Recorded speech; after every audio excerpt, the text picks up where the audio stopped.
Lord, the light of your love is shining in the midst of the darkness shining. Jesus, light of the world, shine upon us. Set us free by the truth you now bring us. Shine on me. Shine on me. Shine, Jesus, shine. Fill this land with the Father's glory. Blaze, Spirit, blaze. Set our hearts on fire. Flow, river, flow.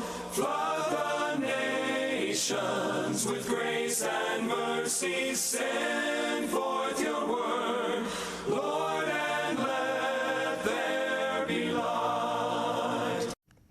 Good morning and welcome to another episode of Let the Bible Speak. My name is Alex Meredith. I'm the minister for the Marquette Church of Christ, and I'm really glad you chose to join us this morning. We've got a fantastic text to go over, one that I think will be familiar to many of you. So go ahead and grab a Bible if you don't have one with you already. But the way we're going to start today is I actually want to go sort of walk through a theme song that you may be familiar with. Now, for licensing purposes, I cannot sing or perform the song, so I'll spare you that, but I will read it to you, and maybe you will recognize it. Listen to this. It's a beautiful day in this neighborhood, a beautiful day for a neighbor. Would you be mine? Could you be mine? It's a neighborly day in this beauty wood, a neighborly day for a beauty. Would you be mine? Could you be mine? I've always wanted to have a neighbor just like you.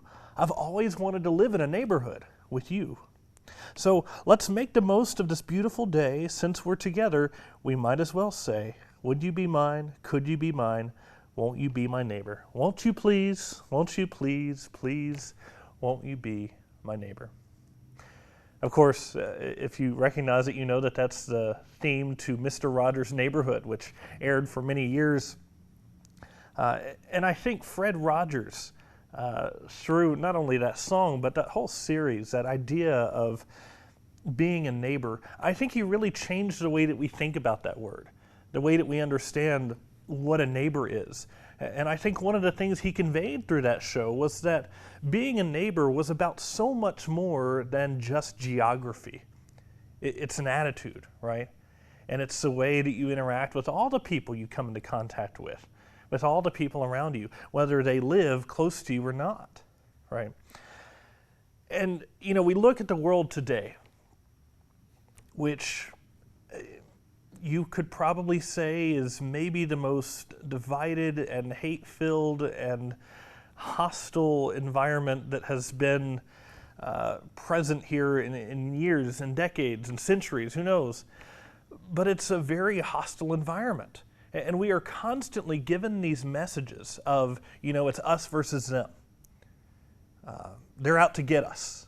Or something along those lines that just even stronger, more and more, I should say, draws that line in the sand to make you think that these people are not with you, these people are not on your side, and you need to turn against them.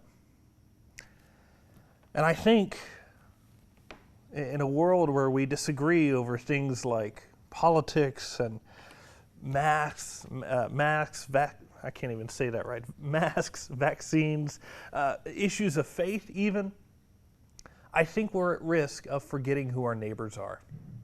So we're going to look at this idea of being a neighbor and what that means and what that looks like in the book of Luke as we continue this journey through Luke and through Acts, and we continue to have our perception of discipleship challenged. And last week we talked about some of the difficulty involved with that, how if we're calling people to discipleship, we're calling them to pick up their cross and to follow Jesus. And that's not an easy task. And so today we're really digging into that difficulty by looking at this idea of being a neighbor and the inherent issues with that, or the inherent struggle that comes with that calling. So we're going to look at a text in Luke chapter 10. We're going to be in verses 25 through 37. Luke chapter 10, verses 25 through 37. So let's start reading in verse 25. And behold, a lawyer stood up to put him to the test, saying, Teacher, what shall I do to inherit eternal life? He said to him, What is written in the law? How do you read it?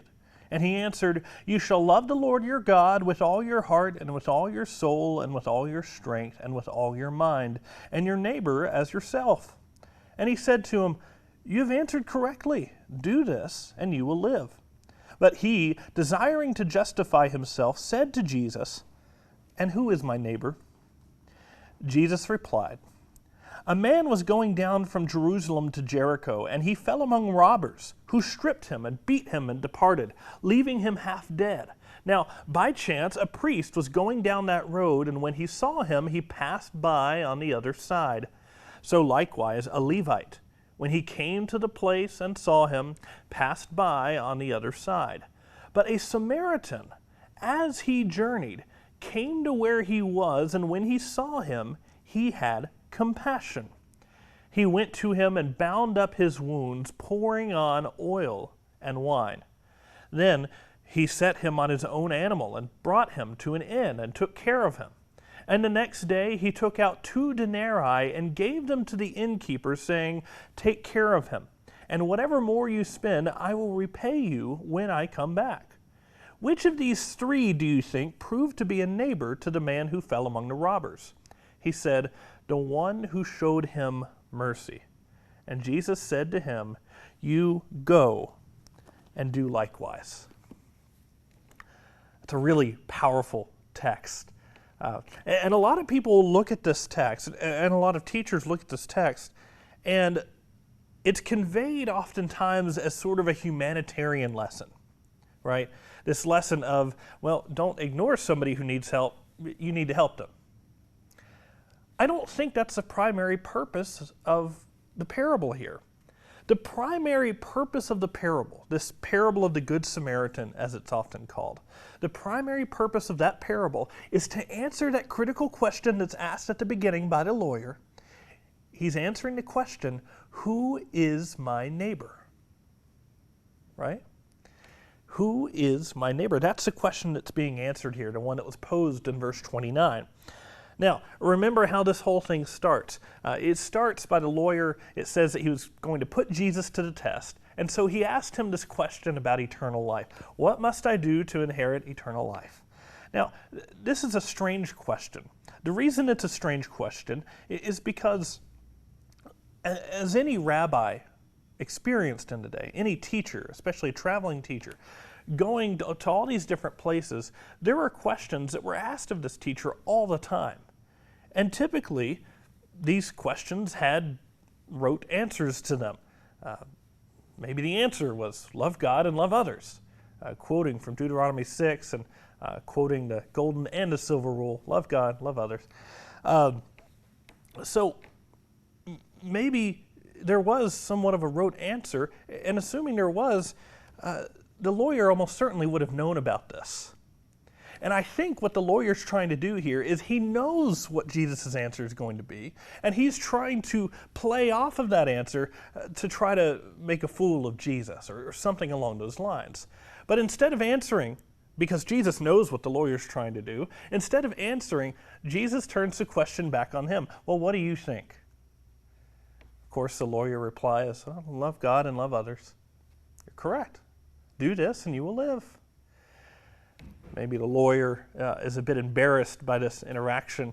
And so it says, seeking to justify himself, he asks the question, and who is my neighbor? It almost seems like he's asking, what can I get away with, right? Or who can I get away with not showing love to? Because I understand he's my neighbor, and I understand she's my neighbor, but this guy, oh boy, who can I get away with not showing love to? Who is my neighbor and who isn't? And so Jesus' reply comes in the form of a parable. Again, this parable we often refer to as the parable of the Good Samaritan. or you might could even call it the parable of the good neighbor, right? Now, we're going to look at this parable in 4 different sections. We're going to start with the robbery, then we're going to look at the priest, then the Levite, and then the Samaritan. So robbery, priest, Levite, Samaritan. So let's start with the robbery. This is in verse 30. Again, if we look at this, a man was going down from Jerusalem to Jericho, and he fell among robbers who stripped him and beat him and departed, leaving him half dead. It says he's going down from Jerusalem to Jericho. For one thing, that was literally true because Jerusalem was higher elevation than Jericho, so you're going down a big hill somewhat. So you are going down. That's also language used to talk about religious pilgrims. So this man presumably could have been in Jerusalem to worship at the temple. Maybe he was a Jew and was able to go in the temple. Maybe he wasn't. Maybe he was just going to Jerusalem around the temple. Who knows?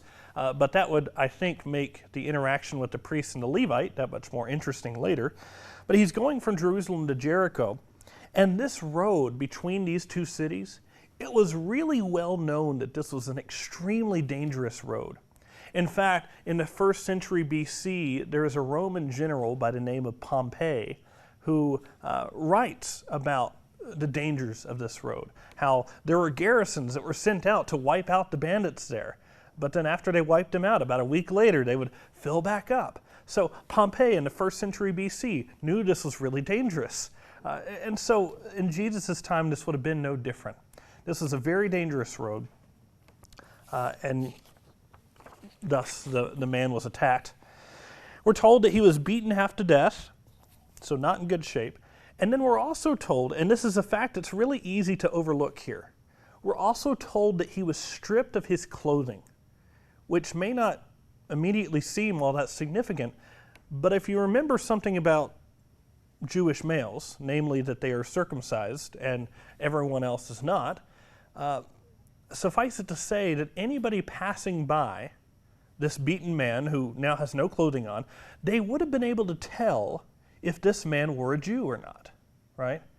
Maybe that has some sort of effect on the way that the people passing by treat him. Who knows? So, you have this man beaten half to death, stripped of his clothing, and then the priest comes along. We're to the second section. Looking at the priest in verse 31, now by chance a priest was going down that road, and when he saw him, he passed by on the other side. We're also told that he was going down that road, similar to how the other man was going down from Jerusalem to Jericho. It's possible that he was also going to Jericho. Jericho had outside of Jerusalem, had the highest population of priests in the area. So he very well could have been going down to Jericho as well. And he passes by this man, and we're told he doesn't just pass by him. What does it say? It says he passed by on the other side, or it says the opposite side. He went out of his way to avoid this man. Now, this is really astonishing because Jewish leaders were supposed to be models of Jewish piety, of charity, of love, right? And so by passing by and ignoring this man, he's doing not really what he should. Now, why would he have done this? Well, for one thing, helping the man would have been inconvenient. It would have required his time. It might have required his money. And it also would have meant that if he were to touch the man and he were to have been bloody or even dead, who knows, he would have been considered unclean for at least 24 hours. If you look at Numbers 19, verses 11 through 13, you can see some of those rules. We're not going to read it right now, but you can see some of the law that has to do with uncleanliness. And basically, by touching the man, he would have been out of his job at least for a day. So it would have been a bit inconvenient, especially for a priest who works in the temple and who is doing stuff that's critical to the spiritual livelihood of Israel. So it's going to be inconvenient, might be unclean. And the second big reason here that I can see is that there's really no moral obligation. Think about that. There's no moral obligation. If we look at Leviticus 19, verse 16, and I'm going to be picky about the translation here. I'm actually looking at the Common Jewish Bible translation from the Hebrew. And this is what it says. Don't stand idly by when your neighbor's life is at stake. So think about that. Don't stand idly by when your neighbor's life is at stake. When your neighbor's life is at stake. If it's anyone else, don't worry about it. But if it's a neighbor, you're obligated to help. See, and that's the problem here. The priest didn't see a neighbor, right? Going back to that question that this whole parable is trying to answer, the priest looked at that man and did not see a neighbor. Now, it's possible that he went to the other side so that he couldn't even tell if this was a Jew. Right? We talked about circumcision earlier and being able to identify him. Maybe he got so far away from him that he let himself live in ignorance so that he could claim, well, I didn't know that was a neighbor. Right? He removed the obligation from himself. He couldn't confirm that this was, in fact, a neighbor. And I want you to think about that for a second. Should our decision to do good be determined by the worthiness of the beneficiary? Should our decision to do good be determined by the worthiness of the beneficiary, or by how similar they are to us? The whole attitude of the priest here very much is reminiscent, I think, of the lawyer. It's this attitude of, what can I get away with not doing, right? Now we come to the Levite, verse 32. So likewise a Levite, when he came to the place and saw him, passed by on the other side. But a Samaritan, as he journeyed, came to, I won't go into 33 yet. So he passed by on the other side, the Levite did. Now, his situation is pretty similar to the priest. That is to say that all priests had to be Levites by law. You couldn't be a priest and be anything but a Levite. But not all Levites were priests. You had some Levites who were involved in the functioning of the temple. They weren't necessarily priests, but they might be temple gatekeepers, they might be musicians, etc. So this Levite, maybe having some sort of prominent position in Jerusalem, also coming down that road, he decides to do the same thing and passes by on the other side. Again, removing moral obligation from himself. And now here comes the Samaritan. This is verse 33. But, notice the contrast. This isn't expected here. But a Samaritan, as he journeyed, came to where he was, and when he saw him, he had compassion. This was really shocking. Now, some people, some New Testament scholars have argued that this was actually a pretty common story to tell, the basis of the story. This is a pretty common story to tell, but the way that the story normally went was priest, Levite, Israelite. Priest, Levite, Israelite. And it was meant to show that even when your spiritual leaders fail in their duty, that the common man, the lay person, can still lead by example and do the right thing, right? But this isn't just an Israelite. This is a Samaritan. Now, Samaritans, I don't want to get too much into the background, but these are people who are not purely Jewish. These are people who, during the time of exile, they intermingled with some of the foreigners, with the Assyrians, with the Babylonians, and they married with them and had children together. And they were basically seen as traitors and outsiders. They themselves considered themselves heirs of the same promise from Abraham, but many of the Jews saw them as outsiders. They were foreigners. They didn't belong. And so when you have the Samaritan coming in here, this is really shocking. Even Jesus, by the way, refers in 17:18, Luke 17:18, actually refers to Samaritans as foreigners. But it's this Samaritan who bandages the wounds. He uses his own oil and wine to take care of this injured man. He brings him to the inn on his own animal. He gives about 3 weeks' worth of money to the man and offers more, by the way. Do you think he was afraid of the robbers? Probably. Do you think he was inconvenienced? Almost certainly. but he still did it, right? Despite the inherent difficulties, he still did it. And then Jesus asked the lawyer, at this point in the story, he asked the lawyer, which one of them had proved to be a neighbor? This is in verse 36. Which one of these three do you think proved to be a neighbor to the man who fell among the robbers? And the reply by the lawyer, he says, the one who showed him mercy. He couldn't even bring himself to say the word Samaritan, right? Isn't that funny? He couldn't even bring himself to say the word Samaritan. It was the one who showed him mercy. And Jesus tells him something very simple. He says, you go and do likewise. Now, if you were paying attention at the beginning, and now you come back at the end, you have these two really important words. It's the same word. It's the word do. All the way back in verse 28, before the parable was told, love God and love others, Jesus said, yes, do this and you will live. And then at the very end of the parable, the one who showed him mercy, you go and do likewise. So this whole parable is framed by this idea of going and doing something. Isn't that really significant? Because the lawyer's question was this question about almost this philosophical question of, what do you think about this? What do you think about this? Do you ever get the sense that Jesus is less concerned with debate and more concerned with action? Because that's what the lawyer was trying to do. The lawyer was trying to debate a concept. And Jesus says, you go and love God and love others. You go and show mercy. Do that. I get the sense Jesus cares a lot about actions. Jesus' parable, in many ways, is sort of a non-answer, if you really think about it.